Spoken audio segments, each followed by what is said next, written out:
This time on Roadkill Garage, the Crusher Camaro is back. This car was in the first Hot Rod Power Tour in 1995, and now it's returning to its roots on the first Power Tour West. Yeah! Woo!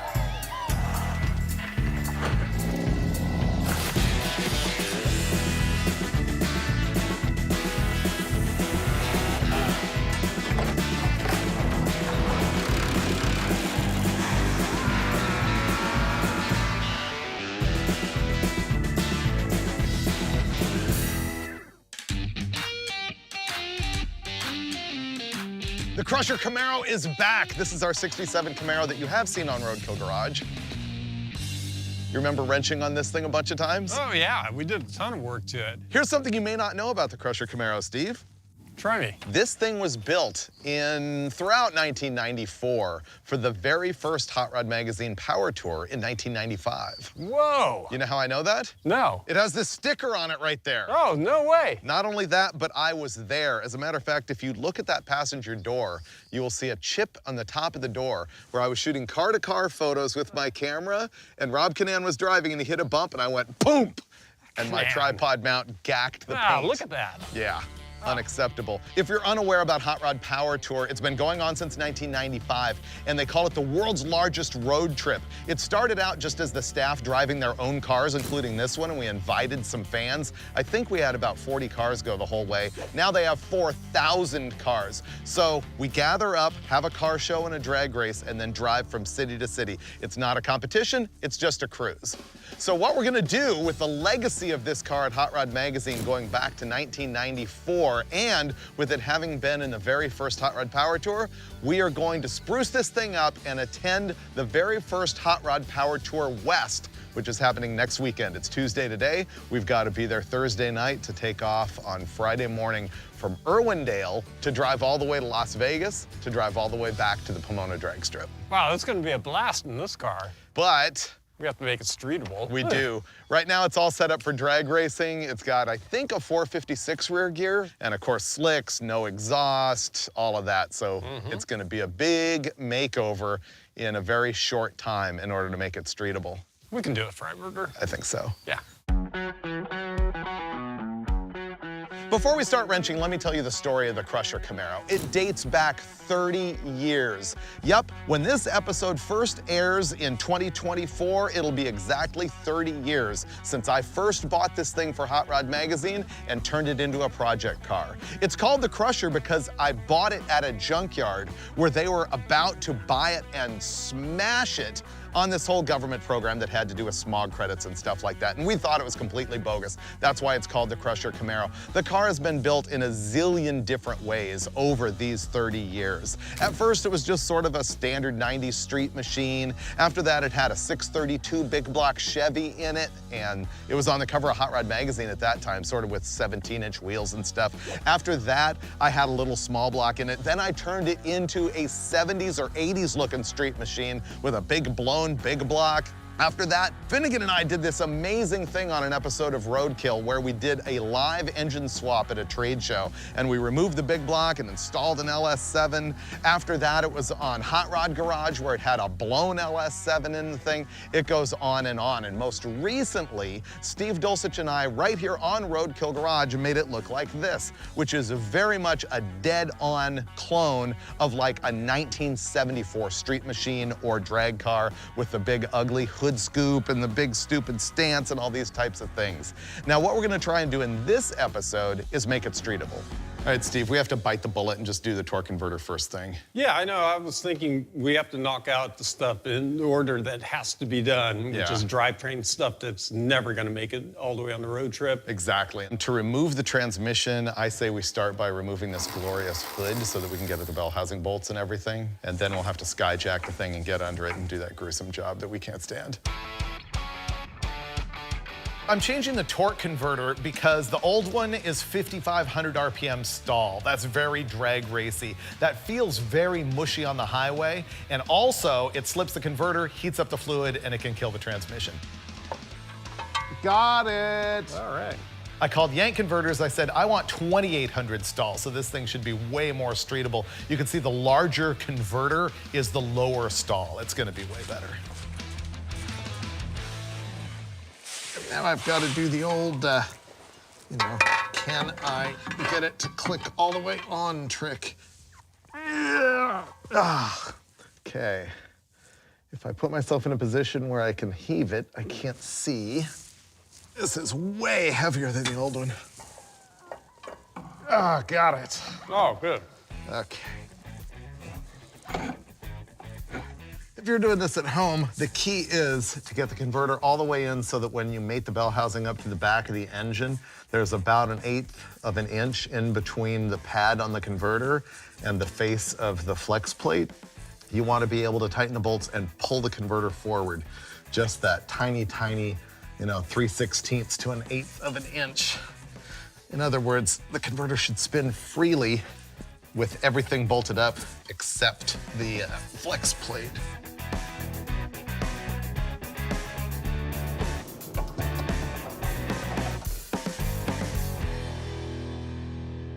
The next thing we have to do is change the gear ratio, and to do that, we take the wheels and tires off, and then disassemble the brakes so we can pull the axle shots out. Then we can unbolt the third member. This is a Ford 9-inch, so it has a drop-out third member with the gear set all assembled. Normally, you don't have to pull the axle all the way out. You could just pull it enough to disengage it from the side gear or the spool, but we need to take it all the way out so we can match it up and make sure that it's 31 spline to match the gear, and it's not looking like it. It's just looking like 35.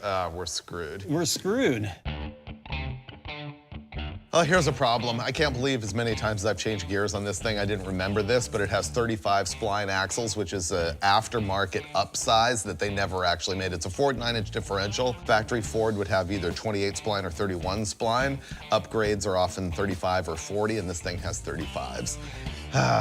All right, this is gonna slow us down a little bit. However, I think I've got a solution, but it's not gonna happen for the next many hours. So I think what we should do is clean up and then move on to the exhaust system, which is gonna be a hassle.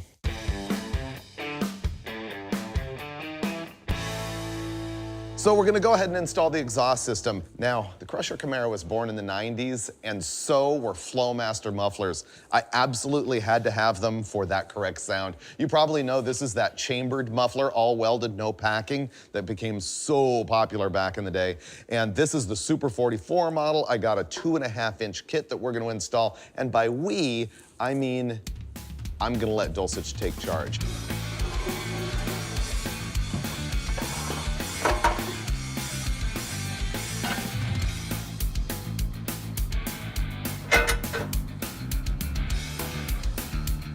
The exhaust is gonna hit the cross member here for the drive shaft safety loop, so unfortunately, the loop has gotta go.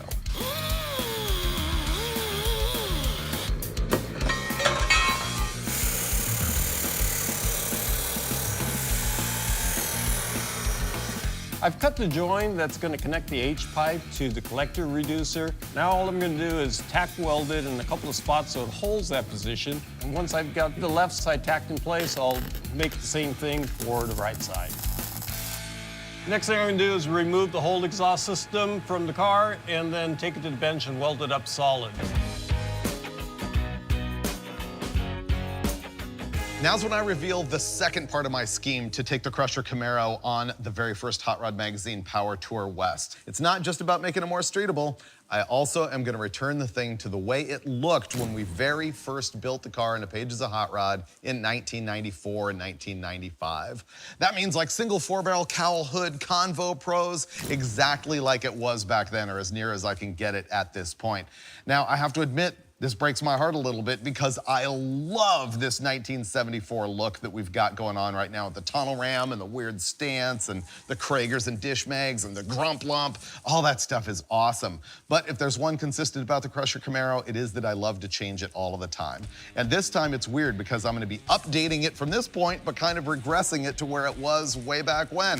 So 1994, 1995, here we come. I'm gonna talk to you about what I'm gonna do on the engine, sort of as I go.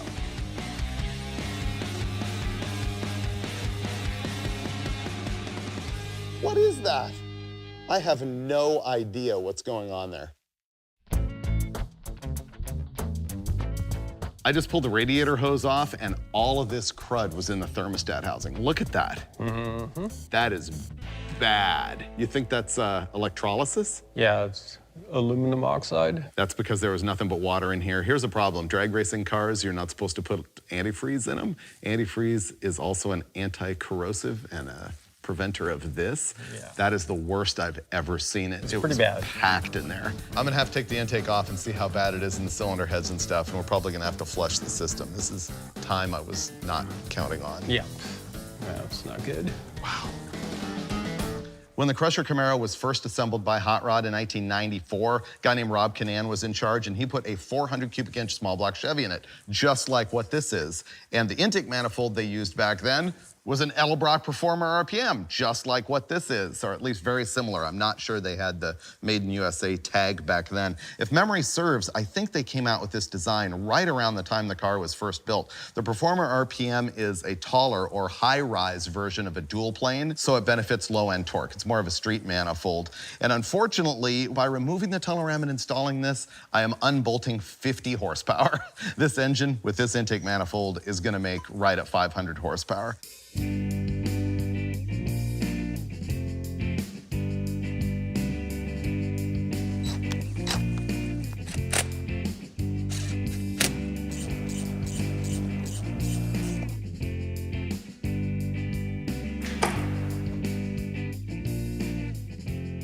Here's another step towards making this thing streetable. It needs an ignition timing advance curve. Right now, it is locked out, meaning I can only set the ignition timing to say 35 degrees before top dead center, and that's where it is regardless of RPM. So I'm gonna have to take this distributor apart, take this thing out, flip it over, add some advance weights, put some bushings in it, put the springs on, change the gear, push it back, just all that stuff. Here we go.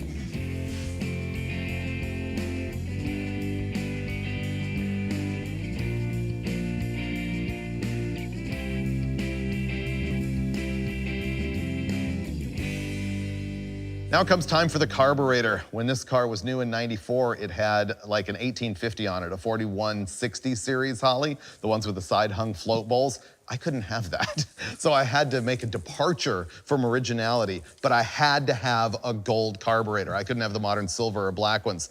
This is my favorite carburetor, the Holley 1000 CFM HP. Here's the thing though, it's not really 1000 CFM. The throttle bore size and the venturi size on this are the same as on a 950. Not only that, but you can see that it's got annular boosters. That is a larger booster than the standard Holley dog leg, and annular means that it distributes fuel through a ring all inside the deal. And it also is a larger diameter, so it's more of a restriction, so it has more of a pressure drop, so that it's got more pull, so it has like more draw on the fuel coming out of there. We have made these run great on all kinds of engines, and actually the calibration's pretty good right out of the box. They have a 31 squirter in the front, 36 in the back. I usually just swap those end to end, and then they are great. So yeah, I'm gonna install this on our 400.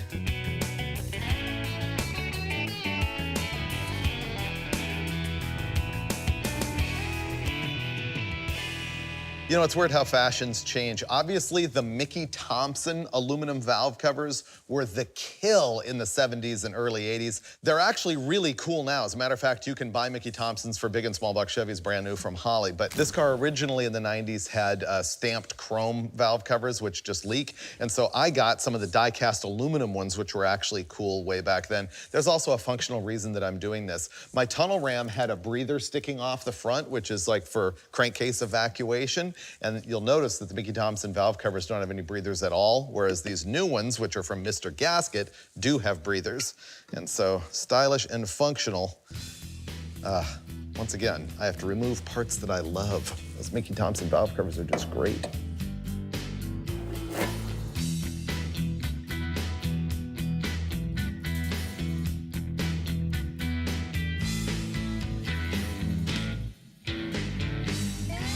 Except for one fuel hose here, the engine compartment's pretty much done, and looking at it's making me realize that 1994 wasn't that far away. This kind of looks like every Camaro you'll see at Power Tour. Here's a couple things that I did. First of all, the blue Moroso Blue Max spark plug wires.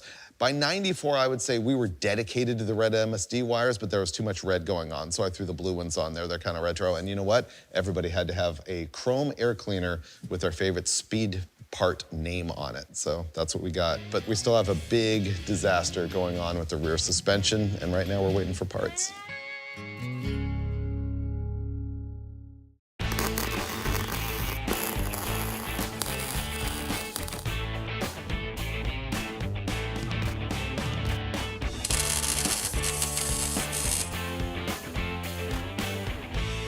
Steve did a killer job on the exhaust system, but I have to admit, I have legit anxiety building because we have a hard deadline for this Power Tour West, and we get to go meet a bunch of fans and do signing autographs and things like that. But to do that, I have to get this car right. It has to look perfect, or I'm gonna be in a really bad mood. And part of that is the whole thing about taking it back to how it was in 1994, which means not having the big rake.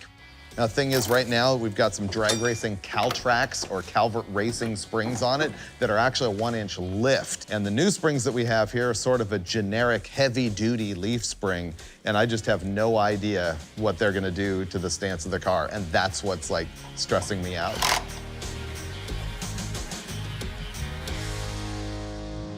Before I can set the car on the ground to find out if the leaf springs have the new lower stance that I want, we need to obviously put the wheels and tires on. Before we put the wheels and tires on, we need to put the axles in. Before we put the axles in, we need to change the center section. Finally, we got the parts in the mail to change the rear gears. So we're gonna pull that apart and I'll show you what the differences are of what we're taking out and what we're putting in.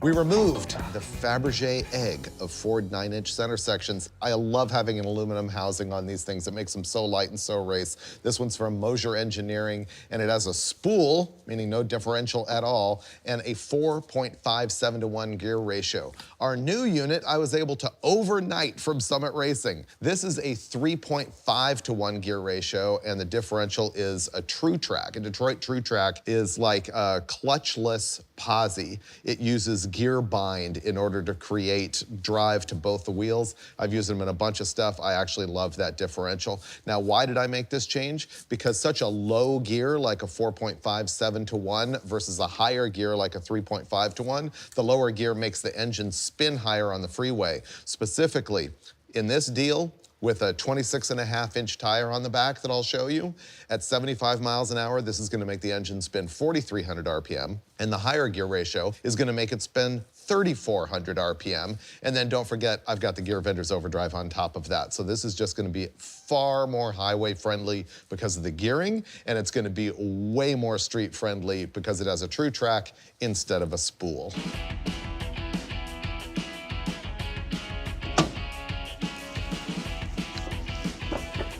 Should it go all the way? Yeah? Yeah.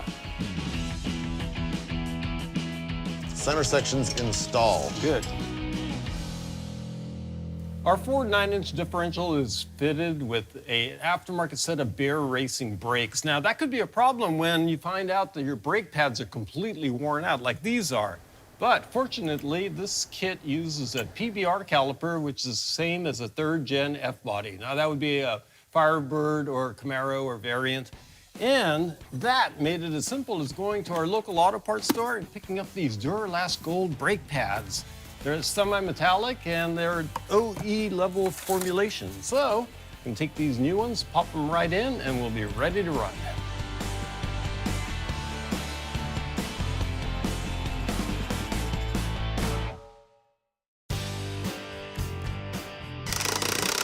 And now a critical element, the wheels and tires. This is gonna be super similar to what was on this car in 1994 and 1995. That is a Centerline Convo Pro 2.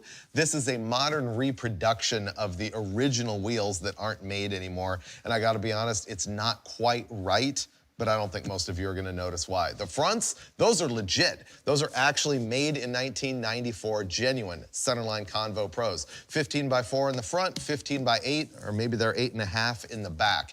Originally, this car had a Mickey Thompson Indy Profile tire on the back. Those are no longer made, and that's why this is a Pro Track N5015, but it has the right kind of tread look and that squared off profile that is signature to a bias ply tire that we would have used back in the day.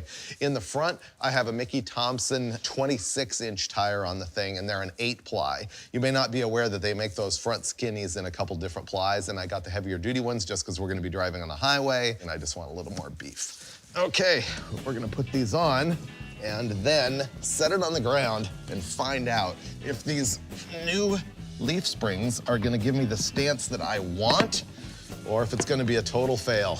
I mean, look at that. We need to close up that gap to right about there to have this look decent. I don't have high hopes. All right, let her down slow.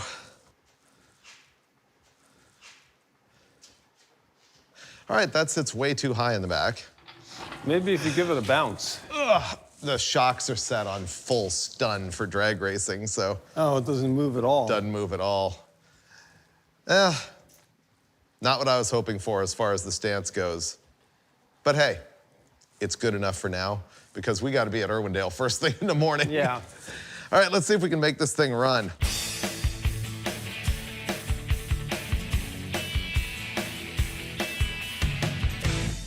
Crank it. That's pretty good. It's got a little header leak. 1,000 CFM carburetor, right?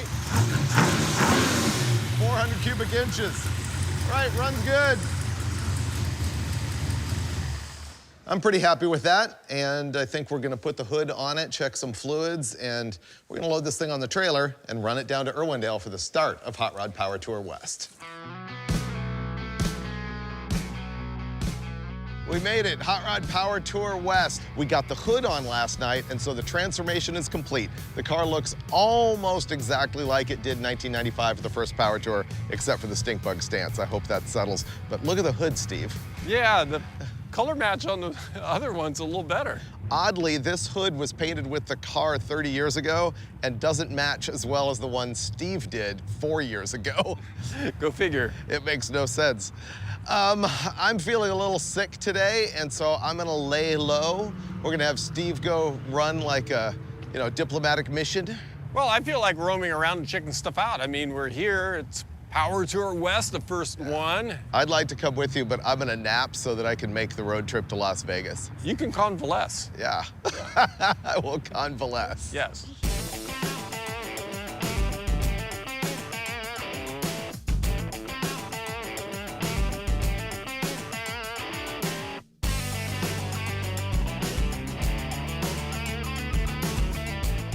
It's a Hemi-Cuda.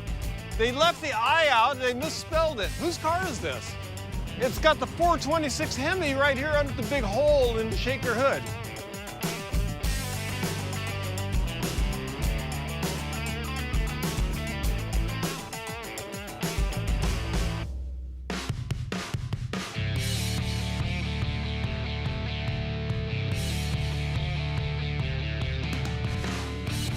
All right, you want to go cruise around, see what cars are here? Oh, yeah.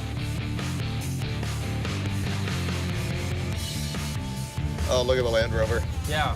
Wish I wasn't sick. You got to, walk around and mingle and rub elbows, talk to people. Well, the fans and the attendees were really enthusiastic. I'd love to have an early vet like that.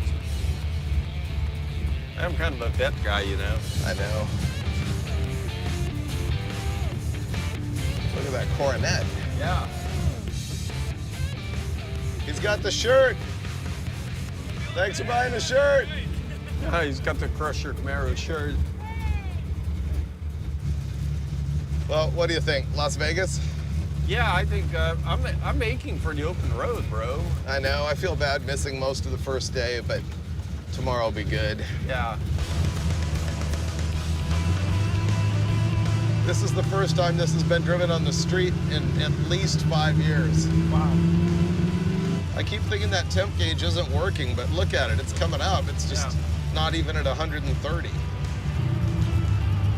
Well, the torque converter's nice. Yeah, it's just tight enough, but without making the thing tug at the brakes at idle. Yeah. I see no indication this thing isn't going to cruise to Vegas trouble-free. Yeah. Should be fine.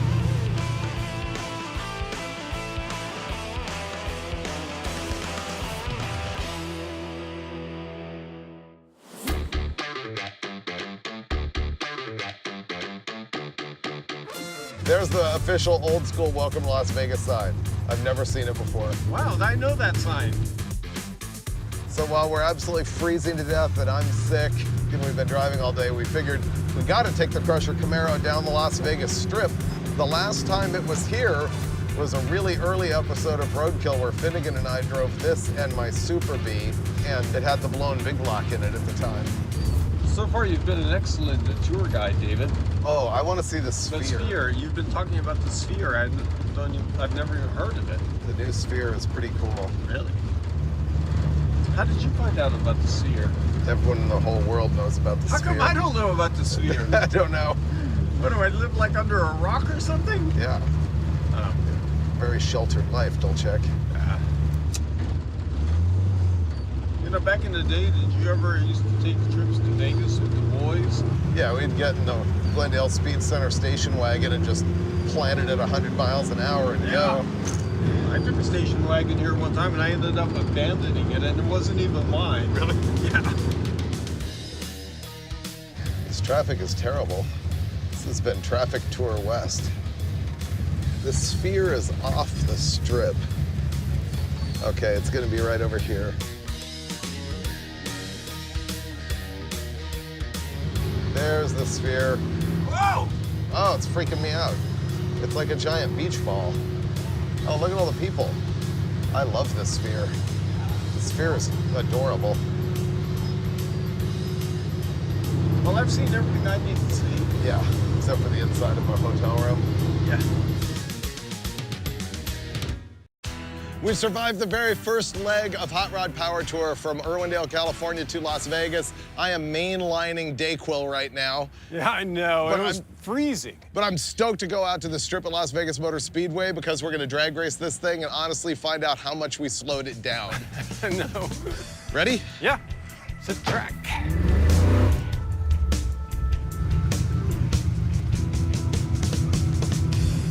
Ready for on-ramp test? Yeah. I'd say it's pretty good. Yeah. Yeah. I mean, it laid wheel. See, right here at Burbles, I think it's just really, really rich. Yeah. Ready for the gear vendors? Yeah. 3,000 RPM turns to, let me get it right at 3,000, not 3,100. All right, 3,000, boom, 2450. Okay. Pretty good. Yeah. Because of the high rear gear, I'm thinking about going down the drag strip first, second, and then overdrive instead of first, second, third. Oh, good idea. Power Tour.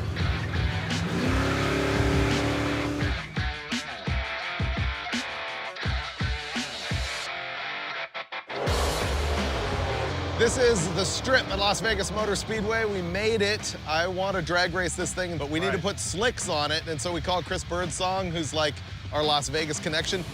Hopefully you got a jack for, well. Was he in that car at the auto shop? Yeah? Of course he shows up in a NASCAR. Yeah, as if by magic. What's up, fellers? Heard you guys are missing some tools. We need a yak. Do you have a floor jack for us? Yeah. You know, NASCAR guys, we always got jacks. Call that a floor jack? Well, I ran What it is over. that thing? I ran it over once or twice leaving the pit stalls. Thank you.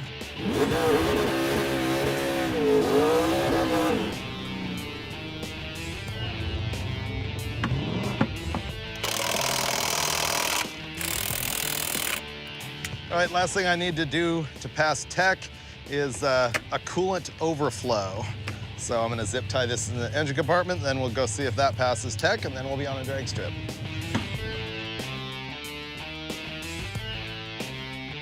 Thank you greatly.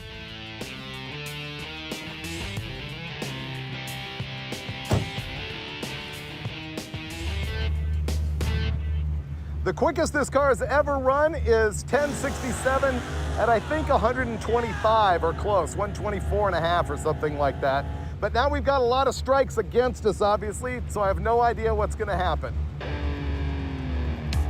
You gonna give us a good burnout? I don't know, I hope so.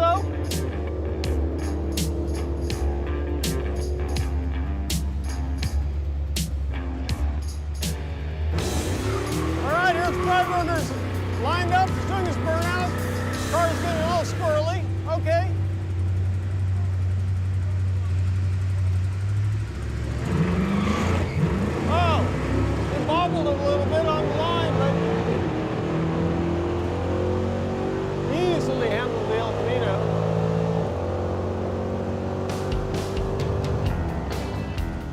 I spun real bad off the line, so that's not gonna be great. But it ran all the way down clean. Thank you. Yeah, 1292 at 108, pretty weak. We'll go again.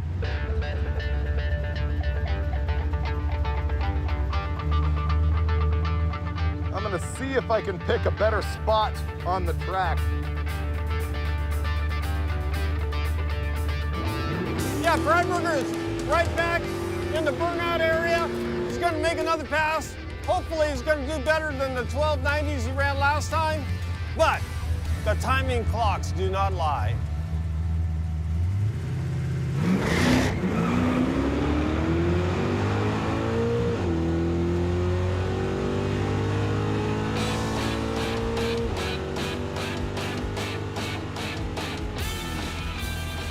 Still spun the tires and I had to pedal. Not good.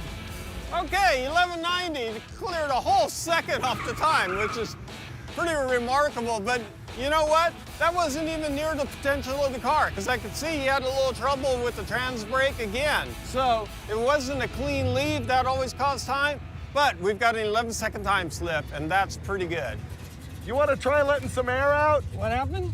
Well, it just spins the tires. It ran 1190 that time. It was a whole second quicker. Yeah, it spins the tires. That's all there is to it. Okay, I gotcha. 1190 is good. I'm happy Oh. with that.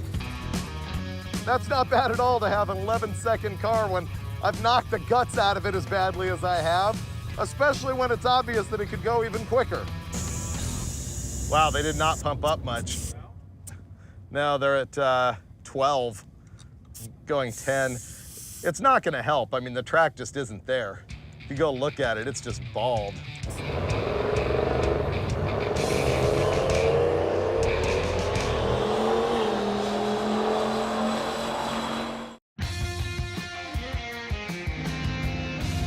This is probably going to be our last pass of the day. I mean, it did run in the 11s. That's pretty good. See if we can do better.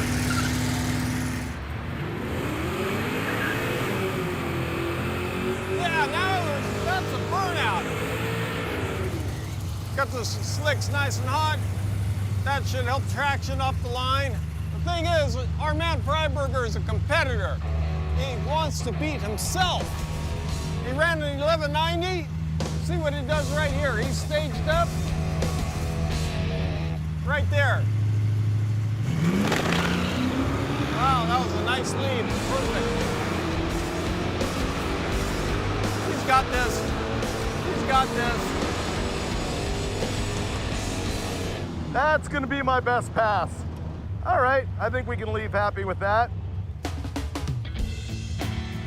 That had to have been the best. Yep, 1175, 116.49, slowing down half a mile an hour. I think the car can go quicker. Yeah, I do too. But not here today. No. Yeah, let's go to Pomona. Okay, let's do it.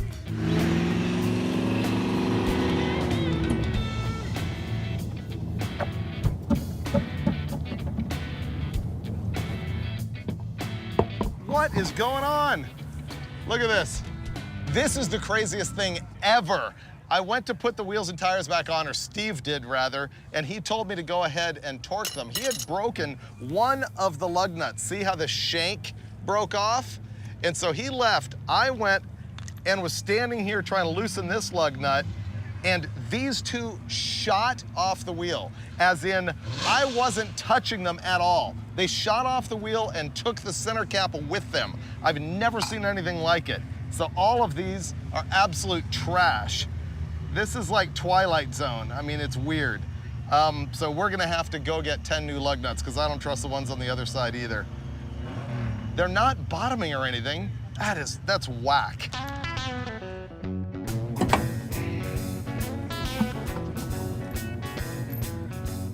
That was among the worst fiascos I've seen on Roadkill Garage. No, I know. It's The crazy. lug nuts breaking is stupid. It's nuts. It's nuts. I don't trust these either, by the No. way. I want to get some better ones. Anyway, this turned way later than we expected. We were going to drive back down to Southern California today. Instead, we're going to crash, get up early, and cannonball in the morning. Good morning from the last day of Power Tour West. I'm beat, Dulcich. I've been coughing up my spleen all morning. Oh yeah, you're a complete and total wreck. I'm a disaster, but nothing can stop me from getting to Pomona for the last drag race of this event. And we're actually gonna drive our car there, unlike Faster with Newbert and Cotton, or maybe Hot Rod Garage, who's got the Crown Hick here. This thing is actually my favorite project vehicle from the Hot Rod Garage show. It's on the Faster with Newbert and Cotton show, and they stole it from Hot Rod Garage, and they're doing a shootout with Lucky in Pigpen. Pigpen being that car that is left over from Roadkill. So it's all one big family. All right, so we're gonna drive down to Pomona. The reason I say nothing can stop me from getting there, even like, you know, black lung, is that you don't get to race in Pomona that often. No. Usually it's just 2 national events for the NHRA, and it's closed the rest of the year. They used to have street drags there like 10 years ago. Yeah, but to run at Couple Pomona times. these days is a big deal. Exactly. Yeah. And of course we want to improve on our time. Yeah, hopefully the lug nuts will get us there. I would rather like die of like the phlegm infection than deal with one of those lug nuts again. That really irritated me, Dolce. I'm upset about it too. Yeah. Yeah, those things go and there goes your quarter panel. I know. Don't bring that doom on me, dude. We gotta drive this thing all the way. Yeah, it'll make it, Freiburger. Yep. It'll be fine. How about that? I hope so. All right, we're out of here.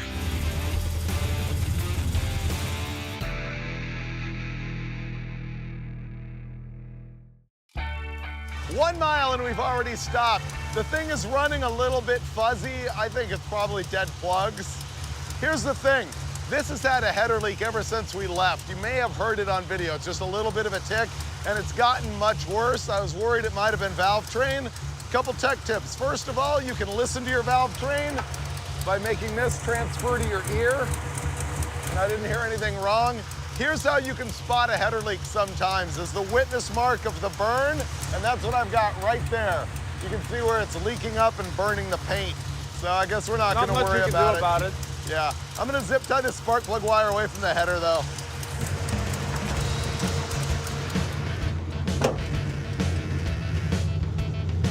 All right, we gotta put the hammer down, dude. We're not gonna make it in time.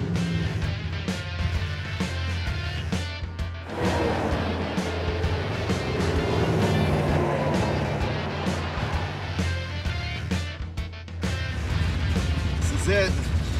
Historic Pomona drag strip. This is the oldest continuously active drag strip in the world, even though people disagree with that here and there. Yeah.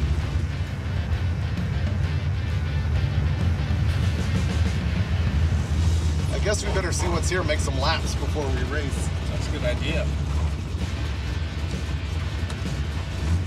Hey Troy, what's happening? Hey, Troy, going. Thanks for coming out. Oh, you're welcome. Yeah, we made it. Yeah.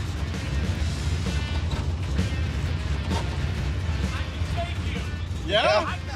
From the country squire? Yeah. Oh, no, leave it in the garage, man. Ooh, look, a cougar. Cougar. Yo! Cool bug.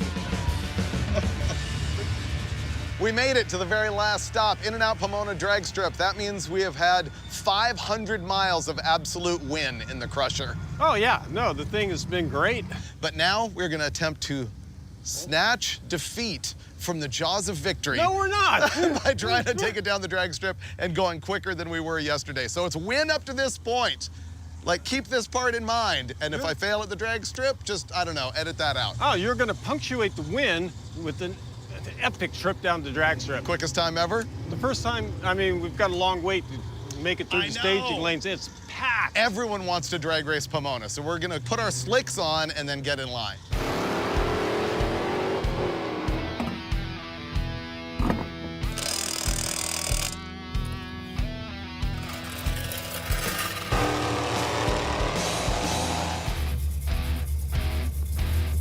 We're here, world famous Pomona Dragway. Now this place is usually reserved for national events, so running a car here is pretty special. One of the special treats for us is our crew from Pomona Dragway is here running the event. There's Cleet at the starting line. He's starter for this event. Freiburger's gonna try to beat that 1170 he ran in Vegas. I think he can do it. Will he? We'll find out.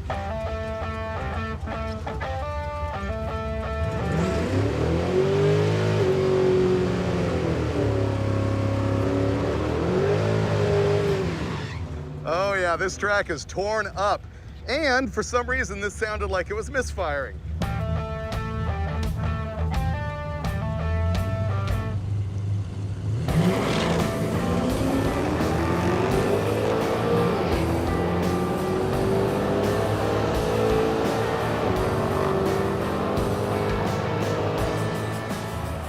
And there's my pass at Pomona.